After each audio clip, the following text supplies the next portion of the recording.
শুভ সকাল, স্বাগত এশিয়ান টেলিভিশনের নিয়মিত আয়োজন এশিয়ান সংবাদ বিশ্লেষণে। দর্শক, আপনাদের সাথে আছি আমি রিহাত মাহমুদ। দর্শক, এই অনুষ্ঠানে আমরা দেশের শীর্ষস্থানীয় সংবাদপত্রে প্রকাশিত খবরগুলো নিয়ে আলোচনা করে থাকি।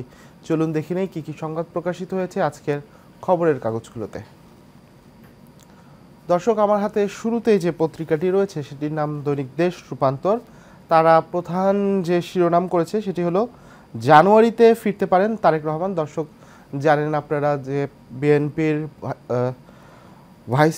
বিএনপির যে ভারপ্রাপ্ত চেয়ারম্যান তারেক রহমান, তিনি দীর্ঘদিন ধরে দেশের বাইরে রয়েছেন। 2007 সালের অন্তর্বর্তী সরকারের সময় তার বেশ কিছু মামলা হয়। তারপরে তিনি এক বছর পর তিনি দেশের জামিন নিয়ে লন্ডনে চলে যান। এরপর তিনি আর দেশে আসেননি। তো এর মধ্যে ক্ষমতার পট পরিবর্তনে আবার তার দেশে ফিরে আসার একটি সম্ভাবনা তৈরি হয়েছে এবং কথা হচ্ছে। তো সেই বিষয়ে দৈনিক দেশ রূপান্তর একটি বিশেষ প্রতিবেদন করেছে। চলুন দেখিনি এই রিপোর্টে কি রয়েছে। প্রায় 17 বছর আগে ক্ষমতার পট পরিবর্তনের পর দেশ ছেড়ে লন্ডনে যান বিএনপির ভারপ্রাপ্ত চেয়ারম্যান তারেক রহমান।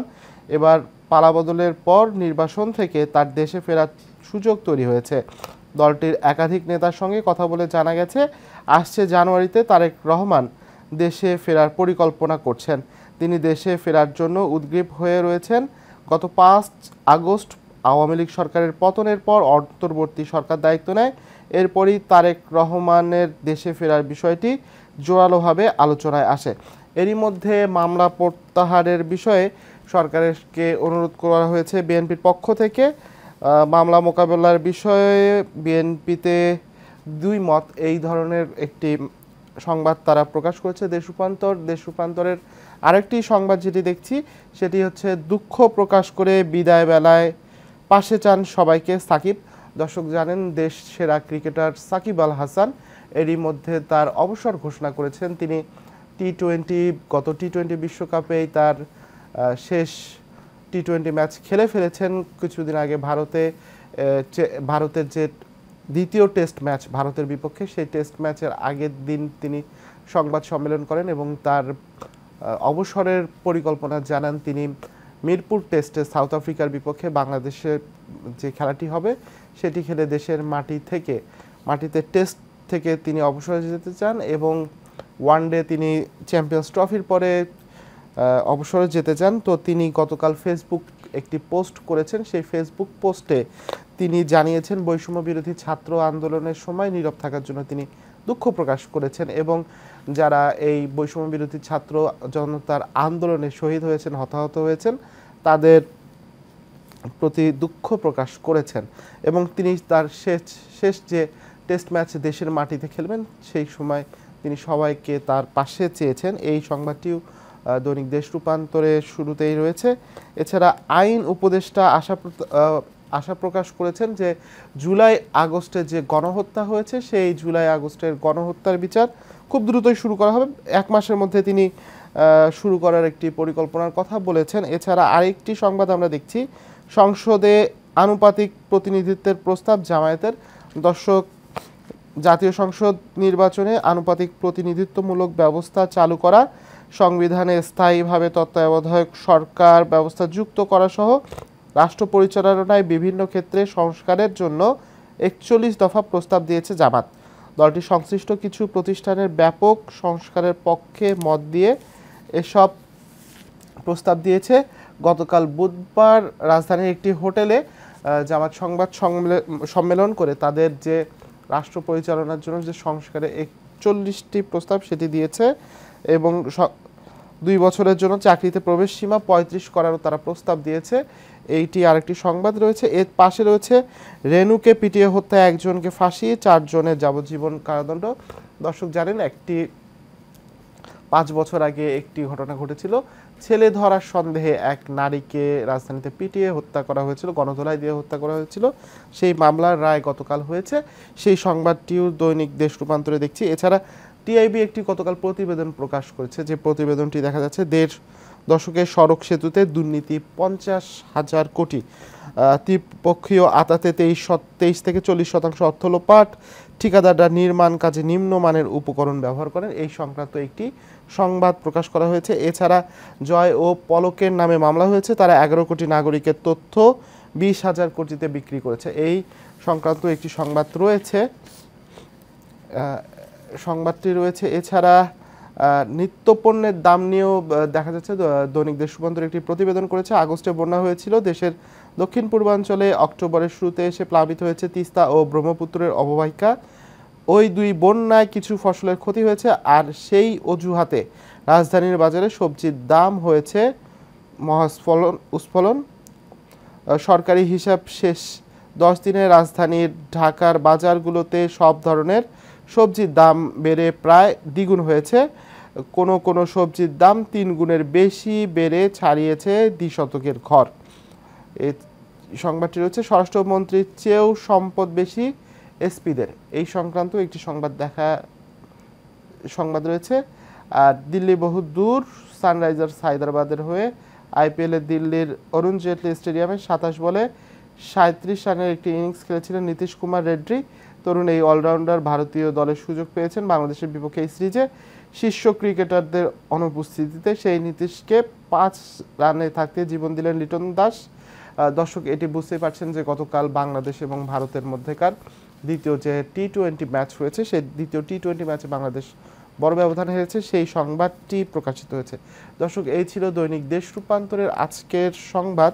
আমরা একটু দেখে নেব দৈনিক জনকণ্ঠ কি কি সংবাদ প্রকাশ করেছে। দৈনিক জনকণ্ঠে আমরা দেখতে পাচ্ছি যে টিআইবি যে প্রতিবেদনটি করেছিল, তারা সেই সংবাদটি প্রধান শিরোনাম করেছে, সড়ক ও সেতুতে 51,000 কোটি টাকার দুর্নীতি। সড়ক ও সেতু নির্মাণে গত 14 বছরে সর্বোচ্চ প্রায় 51,000 কোটি টাকার দুর্নীতি হয়েছে, আর সর্বনিম্ন দুর্নীতি হয়েছে 19,000 কোটি টাকা। এই অর্থাৎ উন্নয়ন প্রকল্পে নির্মাণ কাজের সার্বিক দুর্নীতির হার 23 থেকে 40%। দুর্নীতি বিরোধী সংস্থা ট্রান্সপারেন্সি ইন্টারন্যাশনাল বাংলাদেশ এক পর্যালোচনায় এই তথ্য উঠে এসেছে। এরপরে সংস্কারে জামাতের 10 প্রস্তাব, এই সংবাদটি রয়েছে। পিএসসির নতুন চেয়ারম্যান মোবাশ্বের মোনেম, এই সংবাদ রয়েছে। সেমির স্বপ্ন বাঁচানোর লড়াই বাংলাদেশের মেয়েদের, প্রতিপক্ষ অবশ্য ওয়েস্ট ইন্ডিজ। দর্শক জানেন যে বাংলাদেশ নারী ক্রিকেট দল এই মুহূর্তে অবস্থান করছে, এই মুহূর্তে নারী টি-20 বিশ্বকাপ খেলছে। তো বাংলাদেশের আজকে সব সেমি স্বপ্ন বাঁচিয়ে রাখার সব ম্যাচ ওয়েস্ট ইন্ডিজের বিপক্ষে খেলা, দেখা যাক কি হয়। এছাড়া আরও রয়েছে, বিএনপি ক্ষমতায় গেলে সংখ্যালঘু নির্যাতনের বিচার হবে, ঢাকেশ্বরী মন্দিরে ফখরুল। বিএনপি ক্ষমতায় গেলে প্রতিটি সংখ্যালঘু নির্যাতনের নিরপেক্ষ তদন্ত করে দোষীদের বিচার করা হবে বলে জানিয়েছেন দলটির মহাসচিব মির্জা ফখরুল ইসলাম আলমগীর। বুধবার দুপুরে রাজধানীর ঢাকেশ্বরী মন্দিরে দুর্গা পূজা মণ্ডপ পরিদর্শন শেষে সাংবাদিকদের সঙ্গে আলাপকালে তিনি কথা জানান। ফখরুল বলেন, আমরা একটা ভয়াবহ দানবীয় শক্তিকে পরাজিত করে সম্ভাবনা সৃষ্টি করতে সক্ষম হয়েছি, যেখানে আমাদের একটি নতুন বাংলাদেশ নির্মাণ করার সুযোগ সৃষ্টি হয়েছে, যেখানে আমাদের মধ্যে কোনো ভেদ থাকবে না, ভেদাভেদ থাকবে না, ধর্মান্ধ সাম্প্রদায়িকতা থাকবে না, এক বর্ণের সঙ্গে আর এক বর্ণের প্রতিশোধ, প্রতিহিংসা বা রাজনীতি থাকবে না। এছাড়া দেখা যাচ্ছে এখানে সাবেক স্বরাষ্ট্রমন্ত্রীর বিরুদ্ধে আরও 5 মামলা দুদকের, সেই সংবাদ রয়েছে। এছাড়া গতকাল শুরু হয়েছে শারদীয় দুর্গোৎসব, কাল ছিল ষষ্ঠীর মধ্যে দিয়ে এই দুর্গাপূজার আনুষ্ঠানিকতা শুরু হয়েছে। আজ মহাসপ্তমী, আজও বেশ কিছু আনুষ্ঠানিকতা রয়েছে এবং দেখা যাবে যে হিন্দু ধর্মাবলম্বীরা বিভিন্ন ধরনের আচার অনুষ্ঠান আজ মণ্ডপে এবং মন্দিরে পালন করবেন। এছাড়া এই দুর্গা উৎসব ঘিরে দেশ কিন্তু নিচ্ছিদ্র নিরাপত্তা ব্যবস্থা করা হয়েছে, যেন কোনো ধরনের অপ্রীতিকর ঘটনা না ঘটে এবং সবাই নির্বিঘ্নে সনাতন ধর্মাবলম্বীরা তাদের এই প্রধান উৎসব পালন করতে পারেন। এই ছিল দৈনিক জনকণ্ঠের সংবাদ। আমরা একটু দৈনিক কালের কণ্ঠ দেখব। দৈনিক কালের কণ্ঠেও সেই টিআইবির প্রতিবেদনটাই প্রধান শিরোনাম হয়েছে, সড়কে মিলে জুলে 1,50,00,000 কোটি টাকা লোপাট। এছাড়া ডক্টর ইউনূস রুশ রাষ্ট্রদূত সাক্ষাৎ, রূপপুরে আগামী বছর বিদ্যুৎ উৎপাদনের আশা। দর্শক, অন্তর্বর্তী সরকারের প্রধান উপদেষ্টা ডক্টর মোহাম্মদ ইউনূসের সঙ্গে বিদায়ী সাক্ষাৎ করেছেন বাংলাদেশে নিযুক্ত রাশিয়ার রাষ্ট্রদূত। গতকাল বুধবার রাজধানীর তেজগাঁয়ে প্রধান উপদেষ্টার কার্যালয়ে এই সাক্ষাৎ অনুষ্ঠিত হয়। সাক্ষাৎকালে রুশ ফেডারেশনের রাষ্ট্রদূত হিসেবে বাংলাদেশে তার দায়িত্ব পালনের ৩ বছরের বেশি ঘটনাবহুল সময়ের কথা স্মরণ করেন। রাষ্ট্রদূত প্রধান উপদেষ্টাকে রূপপুর পারমাণবিক বিদ্যুৎ কেন্দ্রের অগ্রগতি সম্পর্কে অবহিত করেন এবং জানান এই কেন্দ্রে আগামী বছর বিদ্যুৎ উৎপাদন শুরু হবে বলে আশা প্রকাশ করছেন তিনি।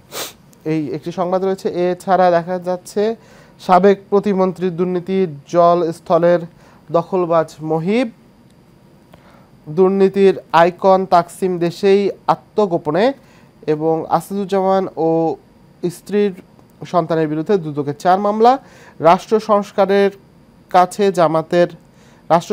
সরকারের কাছে জামাতের 10 দফা প্রস্তাব। এই সংবাদটিও রয়েছে। গণতন্ত্র, তারেক রহমান, গণতন্ত্রের ধারা বহমান রাখতে হলে সুষ্ঠু নির্বাচন করতে হবে, সেই একটি মন্তব্য দেখছি। সরকারি চাকরিতে প্রবেশ ও অবসরের সময়সীমা 3 বছর বাড়তে পারে, এই সংবাদটি রয়েছে, একটু দেখা দরকার। সরকারি চাকরিতে প্রবেশ ও অবসরের বয়সসীমা 3 বছর করে বাড়তে পারে। সরকারি চাকরিতে প্রবেশের যৌক্তিক বয়সসীমা নির্ধারণ সংক্রান্ত কমিটির প্রধান উপদেষ্টার কাছে বয়সসীমা বাড়ানোর এমন প্রস্তাব করেছে বলে জনপ্রশাসন মন্ত্রণালয় সূত্রে জানা গেছে।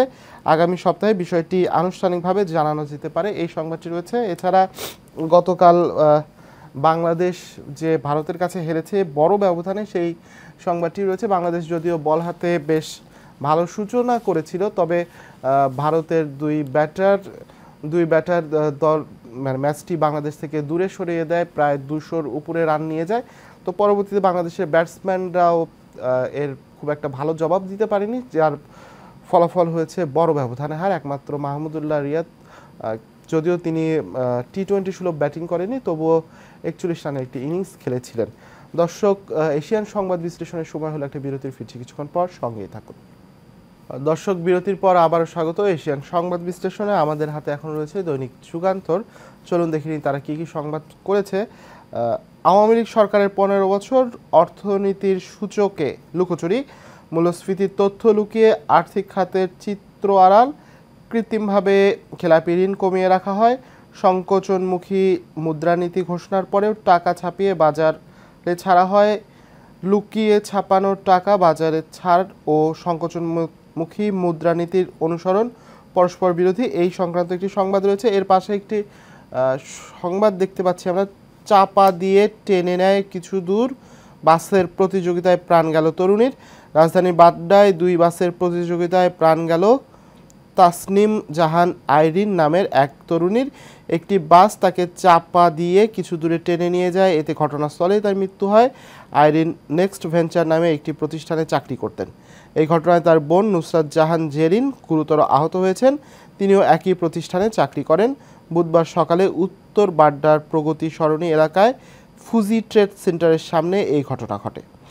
এর পাশে আমরা আরও দেখতে পাচ্ছি যে এই যুগান্তরেও দেখা যাচ্ছে সড়ক ও জনপথে যে টিআইবি দুর্নীতির বিষয়ে টিআইবি যে প্রতিবেদনটি করেছিল, সেই সংবাদটিও রয়েছে।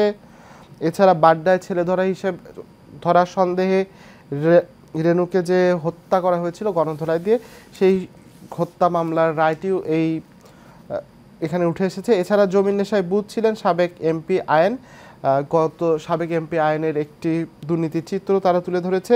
এছাড়া 10 দফা সংস্কার প্রস্তাব, আনুপাতিক পদ্ধতিতে নির্বাচন চায় জামায়াত, সেই সংবাদটিও আমরা দেখতে পাচ্ছি দৈনিক যুগান্তরে। এছাড়া সংস্কারের রহস্য থাকলে আন্দোলন ঝড়ের আর্তনাদ শুনতে হবে রিজভী, এই বিএনপির নেতা তিনি একটি মন্তব্য করেছেন, সেই সংবাদটিও এখানে দেখতে পাচ্ছি।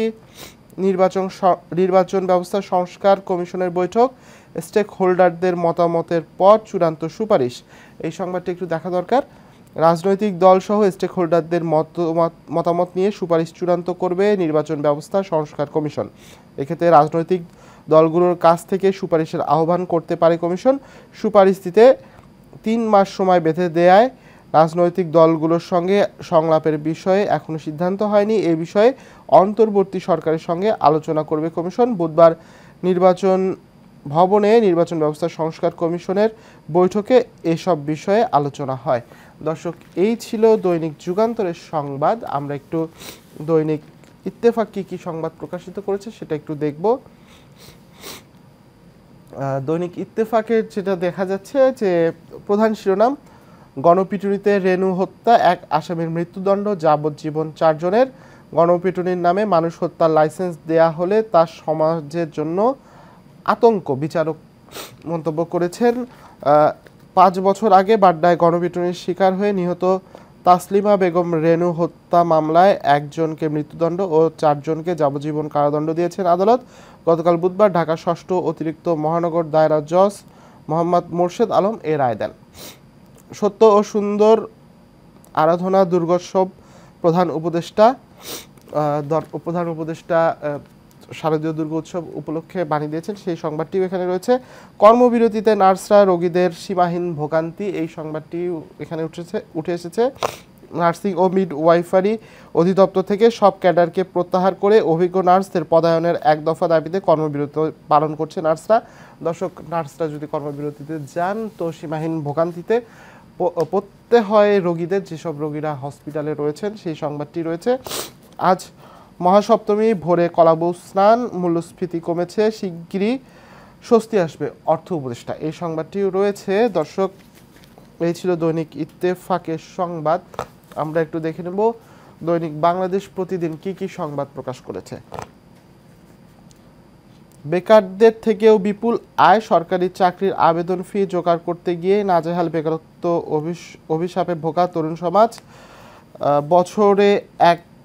বছরে এর পেছনে গুনতে হচ্ছে কয়েক হাজার টাকা।